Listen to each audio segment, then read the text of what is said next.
సోదర సోదరీమణులకి, తెలుగుదేశం నాయకులకి, బీజేపీ నాయకులకి, జన సైనికులకి ఇంత ఘన స్వాగతం పలికినందుకు అందరికీ ముందుగా ధన్యవాదాలు తెలుపుకుంటున్నాను. మీకందరికీ తెలుసు, నేను ఉమ్మడి ఎన్డీఏ ఎమ్మెల్యే అభ్యర్థిగా కోవూరు నియోజకవర్గం నుంచి చంద్రబాబు నాయుడు గారి ఆశీస్సులతో మీ ముందుకొచ్చాను. మీ ఆడపడుచుగా, అదే విధంగా ఎంపీగా వేమిరెడ్డి ప్రభాకర్ రెడ్డి గారు నెల్లూరు జిల్లా నుంచి పోటీ చేస్తున్నారు. మమ్మల్ని ఇద్దరిని మీ అపూర్వమైన ఓటును సైకిల్ గుర్తు మీద వేసి గెలిపించగలరని కోరుకుంటున్నాను. మీకందరికీ తెలుసు, తెలుగుదేశం ప్రభుత్వం అధికారంలోకి వస్తే మీ ప్రభుత్వం ప్రజల ప్రభుత్వం, సామాన్యుల ప్రభుత్వం. కాబట్టి మనం చంద్రబాబు నాయుడు గారిని ముఖ్యమంత్రిగా చేసుకోవాలి. చంద్రబాబు నాయుడు గారు ముఖ్యమంత్రి అయితే మనకి సంక్షేమము, అభివృద్ధి సమపాలనలో సమర్థవంతంగా నిర్వహించగలగ ముఖ్యమంత్రి గారు చంద్రబాబు నాయుడు గారు. మీకందరికీ తెలుసు, గత 5 సంవత్సరాల్లో మీ గ్రామంలో ఒక్క పని కూడా జరగలేదని ఈ స్థానిక నాయకులు ఒక 2 పేజీల లెటర్ ఇచ్చారు నాకు ఇప్పుడు. కానీ ఒక్క పని కూడా జరగలేదని చెప్పారు. హెడ్ లైన్స్ లోనే ఒక పని ఉంది, ఇక్కడ జరిగిన పని మనం ఇంకా కళ్ళతో చూడలేదు. కానీ వీళ్ళు ఇచ్చారు కాబట్టి మీకు చెప్తున్నాను, వెళ్ళి చూద్దాం తర్వాత. ఈ గ్రామ సహజ సంపద గ్రావెల్ 920 సర్వే నంబర్ లో గల గ్రావెల్ సంపదను స్థానిక వైసీపీ కౌన్సిలర్ ద్వారా ఎమ్మెల్యే ప్రసన్న కుమార్ రెడ్డి గారు తనకిష్టం వచ్చినట్టు విచ్చలవిడిగా గ్రామ సంపదను దోచుకున్నాడు అని చెప్పి ఈ గ్రామస్తులందరూ అర్జీ ఇవ్వడం జరిగింది. తద్వారా కనిగిరి రిజర్వాయర్ ప్రాంతంలో బ్రిడ్జిలు ప్రమాదకర స్థితిలో ఉన్నాయి, కల్వర్టులు కూలిపోయే పరిస్థితులు కూడా ఉన్నాయి. అధిక ఓవర్లోడ్ గ్రావెల్ తీసుకెళ్లడం ద్వారా ఈ రోడ్డు ధ్వంసమైంది అని చెప్పారు. అలాగే ఇక్కడ అవి 2 చాలా బాగా జరిగాయి. గ్రావెల్ తవ్వకడం ఒక్క ఎస్సీ ఎస్టీ బీసీ వాళ్ళకి గత ప్రభుత్వంలో ఒక్క ఇల్లు గాని ఒక్క పని గాని చేసిన పాపం పోలేదు. ఎందుకంటే ఇవన్నీ కూడా గత తెలుగుదేశం ప్రభుత్వంలో ఇచ్చిన ఇల్లులు సగంలో ఆగిపోయి ఉన్నాయి. ఆ ఇల్లులు నేను ఇప్పుడు వచ్చే దారిలో చూశాను, ఆ ఇల్లు అలాగే ఆగిపోయి వాళ్ళు గుడిసెల్లో ఉన్నారు, పక్కన రేకులు వేసుకొని ఉన్నారు. కాబట్టి వాళ్ళకి ఎటువంటి అభివృద్ధి జరగలేదు. అదే విధంగా మా ఊరి శ్మశానంకి దారి, ప్రహరీ మండపము సరిగ్గా లేవు, వాటిని నిర్మించవలసిందిగా కోరుతున్నారు మీ గ్రామస్తులు. తప్పకుండా చేస్తాము. ఇది కూడా వాళ్ళకి కనపడలేదు. గ్రావెల్ తవ్వినప్పుడన్నా ఇక్కడ సంపాదించుకున్న దాన్ని కనీసం వాళ్ళకి ఒక శ్మశానం కట్టించుంటే చాలా బాగుండేది, కొంచెం డబ్బులు దాంట్లో నుంచి తీసి. కానీ అది పట్టలేదు వాళ్ళకి. అదే విధంగా గిరిజన కాలనీ హరిజన వాళ్లకు RO ప్లాంట్ ను మంజూరు చేయాలని చెప్పి అడుగుతున్నారు. అక్కడ నీళ్లు కూడా లేవు. ఇంతమంది చదువుకున్న వాళ్ళు ఉన్నారు, పనులు చేసుకునే వాళ్ళు ఉన్నారు. ఇంతమంది ఇక్కడున్న గ్రామస్తులకి కనీస బస్సు సౌకర్యం కూడా లేకుండా ఇన్ని రోజులు ఏం చేస్తున్నారు? గ్రావెల్ తీసుకుపోవడానికి బ్రిడ్జిలు అన్ని పగలగొట్టేసి దానికైతే సరైన రోడ్డు ఉంది, కానీ బస్సు మాత్రం ఊర్లోకి రాదా? రైతులకు పొలాల బాటలు 4 ఉన్నాయి, అయితే అవి కుంగిపోయి పాడైపోయి ఉన్నాయి. వాటిని బాగు చేయించగలరు. మా గ్రామంలో గిరిజన కాలనీ నుండి టోల్ గేట్ వరకు మరియు ఒవ్వేరు ఆంజనేయ స్వామి గుడి నుండి వంగళ్ల కట్ట వరకు సెంట్రల్ లైటింగ్ ను వేయించవలసిందిగా ప్రార్థన. మా 19వ డివిజన్ లో ఒక కళ్యాణ మండపం మరియు ఏటీఎం ఏర్పాటు చేయగలరు. చాలా కోరికలు అడిగారు.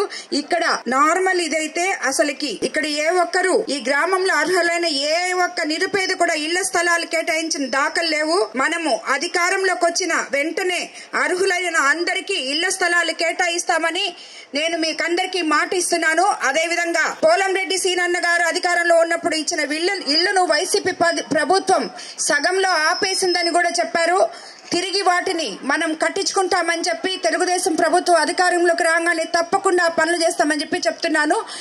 మీ అందరూ ఈ గ్రామంలో ఏం జరిగిందో మీరందరూ ప్రత్యక్ష సాక్షులు దానికి. కానీ అదే విధంగా ఒక్కరవ కూడా అభివృద్ధి జరగలేదనే దానికి కూడా మీరే ప్రత్యక్ష సాక్షులు. కాబట్టి ఇవన్నీ ఆలోచించి మనము తెలుగుదేశం ప్రభుత్వానికి తిరిగి సైకిల్ గుర్తు మీద ఓటు వేసి ప్రభుత్వాన్ని గెలిపించుకోవాలని కోరుకుంటున్నాను. మీరందరూ అనుకోవచ్చు, మేడం వచ్చారు, ఇంతకు ముందు వచ్చారు, ఇక్కడ చాలా ఫైట్ చేసి ఓట్లు వేయించుకున్నారు, మాకు ఇల్లు ఇస్తామని చెప్పేసి పోయారు, ఇవన్నీ చేశారు, కానీ మాకు ఇల్లు ఇవ్వలేదు కదా, మా గ్రావెల్ అంతా తీసుకొని వెళ్ళిపోయారు. వీళ్ళు వస్తే రేపేం చేస్తారో, అసలు మాకు ఒక్క పనన్నా చేస్తారో లేదో. ఈమె కూడా వాళ్ళలాగే చెప్పేసి రేపొచ్చి కొరవ గ్రావెల్ తీసుకుపోతారేమో అని అనుకోబాకండి. నేను మీకోసం, మీ సమస్యల కోసం, ప్రజలకి సేవ చేయడానికి రాజకీయాల్లోకి వచ్చిన దాన్ని. కాబట్టి మీకు ఏదైతే అవసరమో, మీ సమస్యలు ఏమున్నాయో అవన్నీ తప్పకుండా తీరుస్తాను. మీ ఊరికి బస్సు వచ్చేలా చేస్తాను. మీకు శ్మశానానికి గోడ కట్టించి దాన్ని వాడుకునే విధంగా మీకు పనికొచ్చే విధంగా చేస్తాను. అలాగే వాటర్ ప్లాంట్ అడిగారు, అది తప్పకుండా ఇస్తాను. మీరు అడిగిన రోడ్లు వేపిస్తాను. గిరిజన కాలనీకి మొత్తం తప్పకుండా ఇళ్ల పట్టాలు ఇచ్చి పక్కా ఇళ్లు కట్టిస్తానని మీకందరికి మాట ఇస్తున్నాను. అదే విధంగా మీకందరికి తెలుసు, చంద్రబాబు నాయుడు గారు అధికారంలోకి వస్తే మీకందరికి ఎన్ని సంక్షేమ పథకాలు ఉన్నాయో తెలుసు. బాబు షూరిటీ భవిష్యత్ గ్యారంటీ పేరుతో మనకి ఎన్నో పథకాలు ఇచ్చున్నారు. ఇక్కడ చాలా మంది మహిళలు ఉన్నారు, వాళ్ళందరికీ చెప్తున్నాను, మహిళలు ఫ్రీగా బస్ లో ప్రయాణం చేయొచ్చు. అదే విధంగా 18 ఏళ్లు నిండిన ప్రతి మహిళకి 1500 రూపాయలు నెలకిస్తారు. అదే విధంగా 3 సిలిండర్లు ఫ్రీగా ఇస్తారు. తల్లికి వందనం పేరుతో ఇంట్లో ఎంత మంది బిడ్డలుంటే అంతమంది బిడ్డలు చదువుకోవడానికి నెలకి 15,000 రూపాయలు లెక్కనిస్తారు. అలాగే అవ్వాతాతల పెన్షన్ 3,000 నుంచి 4,000 చేయబోతున్నారు. అదే విధంగా వికలాంగుల పెన్షన్ 6,000. రేపు జూన్ నెలలోనే అవ్వాతాతల పెన్షన్ 3,000 ప్లస్ 4,000 కలిపి 7,000 ఇవ్వబోతున్నారు ప్రభుత్వం అధికారంలోకి రాగానే. అదే విధంగా ఈ పెన్షన్లు ఇవన్నీ మీకు తెచ్చి ఎప్పట్లాగే ఇంటికి ఇవ్వడానికి మనము వాలంటరీ వ్యవస్థను కూడా కొనసాగిస్తున్నాము. ఇప్పుడు వాళ్ళకిచ్చే వేతనం 5,000 అయితే మనం దాన్ని 10,000 చేయబోతున్నాము. అదే విధంగా ఇక్కడ యువకులు ఉన్నారు, వాళ్ళందరికీ చెప్తున్నాను, మీకందరికీ చంద్రబాబు నాయుడు గారు తొలి సంతకం మెగా డిఎస్సి మీద పెట్టబోతున్నారు. 20 లక్షల జాబ్లు ఇవ్వబోతున్నారు. నిరుద్యోగ యువకులకి నెలకు 3,000 ఇవ్వబోతున్నారు. ఇవన్నీ కాకుండా నేను నిన్న కూడా మాట్లాడాను, మీరందరూ విన్నారు. మనకి ఇక్కడ కోవూరు నియోజకవర్గంలో ఉన్న వనరులు షుగర్ ఫ్యాక్టరీ ఒకటి, ఇఫ్కో సెజ్ ఒకటి 2 ఉన్నాయి. అవి 2 పారిశ్రామిక వాడలుగా చేసి ఎంపీగా వేమిరెడ్డి ప్రభాకర్ రెడ్డి గారు సెంట్రల్ గవర్నమెంట్ నుంచి స్టేట్ గవర్నమెంట్ నుంచి నేను ఇద్దరము ప్రయత్నం చేసి తప్పకుండా అక్కడ మన జిల్లాలోని నిరుద్యోగ యువకులకి పరిశ్రమలు తీసుకొచ్చి తప్పకుండా ఉద్యోగ అవకాశాలు ఇస్తామని చెప్పి మేము చెప్పాము. దానికి నిన్న చంద్రబాబు నాయుడు గారు కూడా అధికారంలోకి వస్తే తప్పకుండా అవి చేస్తామని అందరి ఎదురుగానే మాట ఇచ్చారు కోవూరు నియోజకవర్గంలో. కాబట్టి అదే విధంగా మనకి కరెంట్ ఛార్జీలు పెరగవు, ఇసుక ఉచితంగా ఉంటది, ఎస్సీ ఎస్టీ బీసీలకి 50 ఏళ్లకే పెన్షన్లు ఇవ్వబోతున్నారు. కాబట్టి ఇవన్నీ ఎన్నో సంక్షేమ పథకాలు. అదే విధంగా మీకందరికీ తెలుసు చంద్రబాబు నాయుడు గారు అభివృద్ధి కూడా అదే విధంగా చేస్తారని. కాబట్టి మీ అందరూ దయచేసి సైకిల్ గుర్తు మీద ఇవన్నీ గుర్తు పెట్టుకొని నన్ను ఎమ్మెల్యేగా గెలిపించండి, ఆశీర్వదించండి. అదే విధంగా ప్రభాకర్ రెడ్డి గారిని ఎంపీగా గెలిపించండి.